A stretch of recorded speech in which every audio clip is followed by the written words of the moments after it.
Trying the trending Chinese snack. Parang may spices siya na. Panagin hindi nakaun gani sa ano. What's up guys? Na ano pag may guys, meron na naman tayong i-test na pagkain. Ito ay tinatawag na latchaw. Hindi ko alam. Latchaw, basta alam ko latchaw. Tara na, latchawan na natin to. Guot kay tapirmi sa kamera naman eh. Manonood kasi kami ng horror movie at gusto namin ito yung ano namin. Tag dito, chicha namin ngayon. 10 pieces sa isang pack. Bubuksan na natin. Ito na siya. Tatry na natin. Ano to guys?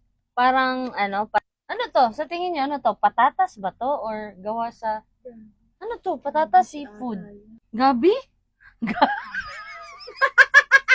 Gaya po doon yung kaun. Tignan mo. Cheers pa! Ang cheers. Wala po ta nag-cheers. Cheers! Lasyaw!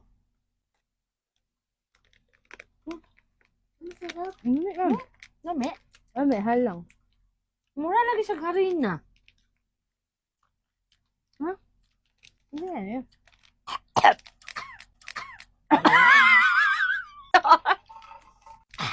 Halang kayo guys. Lami, mancha pero to?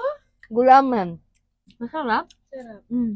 Para siyang may lasang Oh, kasabot unta na nga spices. Parang may spices siya na panagin hindi nakaun gani sa ano.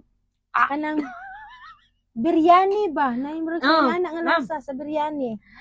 Korean nga. Pero masarap. Banga nga lang. Hindi ko lang sure kung ano siya. Gawa ba siya sa Sarap. Ano siya nilal? Din pa rin sa ano, mga tukbuk Ha? eh. Baka to. Haringa ba to guys? Mhm. Sarap. Ito lang Bahira sasabihin kayo ko iba tayo ng lasa. Basta para sa amin, nagustuhan namin siya. May mga tao kasi hindi sanay sa mga unfamiliar taste. Para kami, mahilig kasi kami sa mga Korean foods, kaya kumakain kami nito. Pero sa mga iba, again, kung masarap sa amin, hindi ibig sabihin masarap din sa inyo. Pero kung gusto nyong itry, ayan, try nyo, bumili kayo dyan sa Yellow Basket.